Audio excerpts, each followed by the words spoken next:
Okay, the next question I think is a really good question. How long does your stall last? I know it's early on, but my scale says the exact same number to the 10th place every time I stand on it. I didn't even know that was possible. Day or night, doesn't even budge a tenth. And I know exactly how this feels. Even when your weight is not moving downwards, and mine went up and down within 3 or 4 pounds for several weeks, and it is very discouraging. I know that for a fact. But once Tracy came and did my measurements after about 2 months, I realized that I was losing inches, and I was down 21 inches when my scale was not reflecting that. So it made me feel a lot better just knowing that while my scale wasn't moving down, my body was still changing. And you're going through surgery, your body has to heal, and there's all kinds of things that goes on between your digestive system and your brain. I don't understand it all, but I do know that even if you're moving slowly, you're still moving, you're still losing, and you start feeling that your pants may be looser or your bra size getting a little bit more open and loose. Just notice those little things, and you'll have people say your face looks slimmer. Don't focus so much on the scale. I had to start weighing myself only once a week just to help my mental status. Because when you step on that scale every single day and it's not going down, that does something to your mindset. So just try to weigh once a week or even once every 2 weeks. That helps me. Yeah. So that was one thing. Karen called me every 2 or 3 days. And at that time, she was weighing all the time. She was weighing every day. And sometimes she'd say, I don't understand this. Yesterday, I lost a pound, and today I gained 2. What's going on? So we decided she was only going to weigh like every, what was it, Friday? So every Friday morning, you want to weigh the same time every day because just inflammation, your body is still, like she said, is still healing. It's a process. You have inflammation. When you get up in the morning, your body is not inflamed as much simply because you haven't been moving around. You always want to weigh about the same time every day. Your body has gone through such a change. Not only the surgery, you've taken some of your stomach out, you've removed pieces and parts. All of a sudden, you're not eating what you usually eat. You're not consuming the amount of liquid you usually consume. It's a process, and you have to deal with the process. And you really have to focus on the non-scale victories. And like crossing your legs. Yes. And, being able to reach behind you to clip your bra instead of, Yeah. Things like that. Yeah. So, like she said, when I came back 2 months after she had surgery, and she was still discouraged. You'd only lost what you thought was like 10 pounds. Yeah, something like 10 pounds, and or maybe 15 pounds, something like that. You weren't below 200. No, it took me forever to get in Wonderland.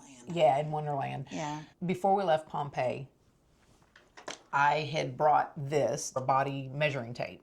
And basically, it's just a measuring tape that helps you measure your round parts. So we measured her before we left Pompeii. And 2 months later, I came back and we measured her again.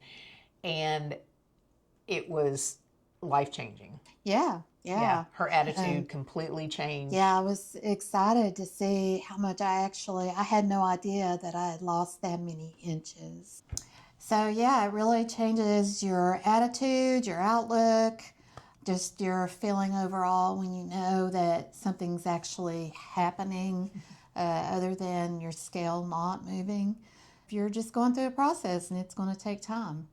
Focus on the non-scale victories. Like I said, crossing your legs and being more flexible. What's some non-scale victories that your clothes, just going through your closet and, getting rid of stuff, having something that you wore before surgery that you could barely button or that you didn't wear because you couldn't button it or just you felt terrible in it.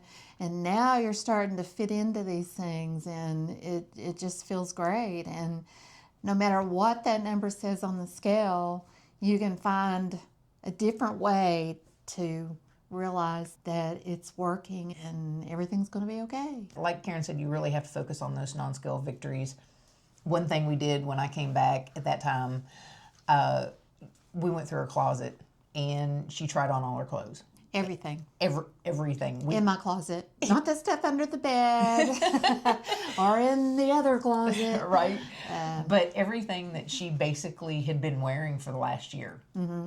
We went through her closet and we piled everything up. She tried things on that she wasn't going to wear again because they were too big. And this was in a 2-month time frame. I've already moved out of that stuff. Yeah. And then, so she had like 3 sections of clothes. It was like too big, getting rid of, and then fit, and then Future. We had a future fit, and then a future fit. Yeah. So, and then we just separated her closet. That's what I did when I had my surgery. I separated my closet and I put everything together that was that size or that fit, because sizes are not. Yeah, don't even look at sizes. Don't look at sizes. Look how they fit. So everything that fit, basically this fit was in this section, and then you just move sections. You just move sections, and when you get out of what you were in, you just get rid of it. Pull it out of your closet. Don't look at it again. Just move on. Just move on. And don't hang on to stuff because you think you might get fat again. Get rid of it. Don't give yourself that option. Right. And we've all done it. I mean, when I went into surgery, I had clothes that were a size 12 to a size 26. And when I went into surgery, I was a size 24. Why'd I keep the 26? Why? Because I probably was going to go back up there. Yeah. But not anymore. Yeah, not anymore. Yeah, don't give yourself the option of going back to that. It's not an option. Also, you don't want to look at someone else's journey and compare it to your own. The more weight you have to get off, the faster you will lose it. In the beginning. Yeah, in the beginning, yes. That was like, I weighed 287 pounds. In the first 2 months, I dropped almost 40 pounds. Right. I was also 60 pounds heavier, and I'm also 5'10".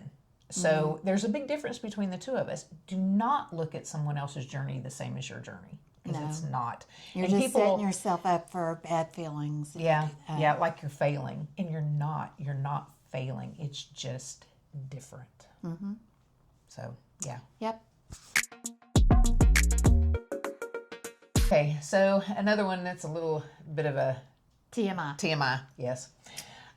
So this question is, I hear so many people get constipated. I wish I had that problem. I have a hard time making it to the bathroom with the reverse problem. So here's my here's my opinion on that, or my side, what's happened with me. For about the first 4 months, 6 months, sometimes still, and never trust a fart. I mean, I'm just gonna be honest. I know a little bit more than you probably, I didn't expect that. Yeah, she didn't expect that, but it's true. Your stomach has no idea what you're sending to it. It's crazy. The noises you make. I mean, our stomachs talk to each other half the time. Yes. And it's just something you have to get used to. You have to, excuse me, that was my stomach. Yeah. No, I thought it was mine. Yeah.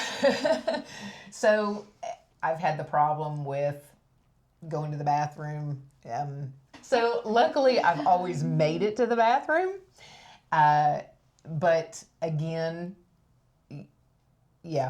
just be close to a bathroom. You'll be in one of those, what just happened? And why is this happening? And one thing that I've really gotten to where it doesn't bother me when I talk about it, because It is what it is. It is what it is. Constipation, I don't know. Have you dealt with that? Or, Yes, that's okay. my issue more than anything. But that was an issue for me before. So that's just something, you can take over the counter, stool softeners, try to eat a little bit more fiber, Drink more liquids. Yeah, liquids and moving around helps. So if you can just walk every day, that keeps everything, rotating and running through you the way it should. Yeah. But, yeah. I mean, you just never know what is going to happen. Try to stay consistent with water drinking or any liquid. Any liquid helps. Yeah. Except for maybe milk. Stay away from the dairy.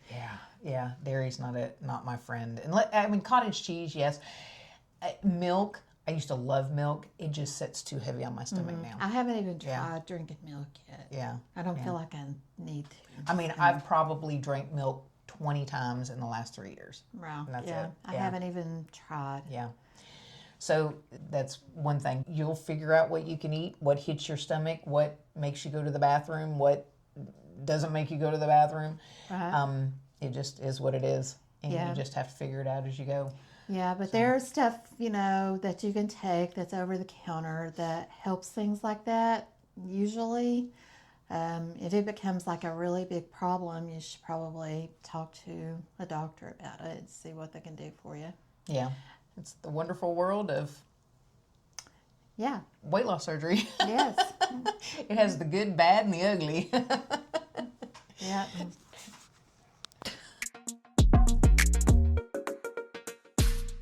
Okay. Someone's asking a question about their food. I'm 2 months out. When can I have bread or pasta? You should probably stay away from bread or pasta.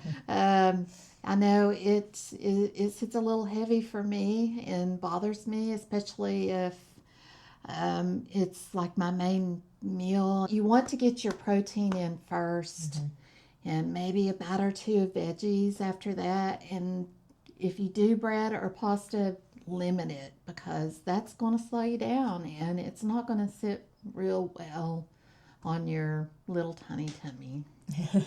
Yeah. Bread and pasta takes up a lot of room. Yeah. The carbs are so heavy. They take up so much room, they expand. Yeah. Just get your protein in.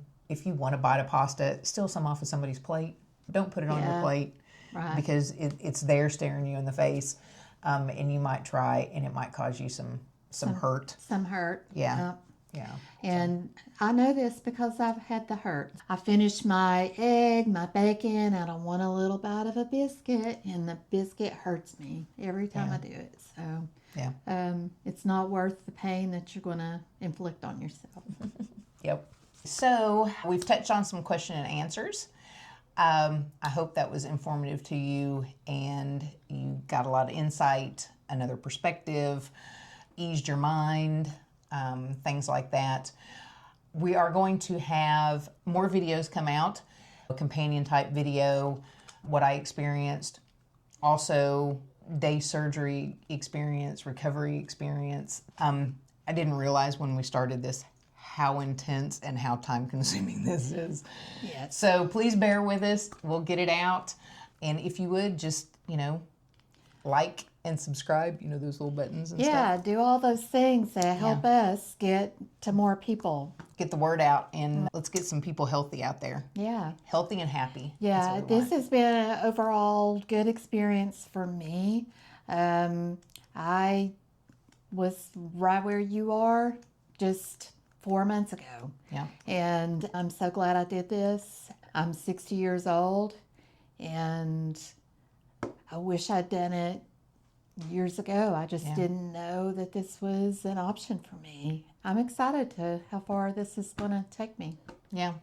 And I'm 55 and 3 years out, so you got a little bit of a insight from both a newbie and somebody that's been around that's kind of done the journey a little bit longer. So we hope this helps and helps Stick you with us.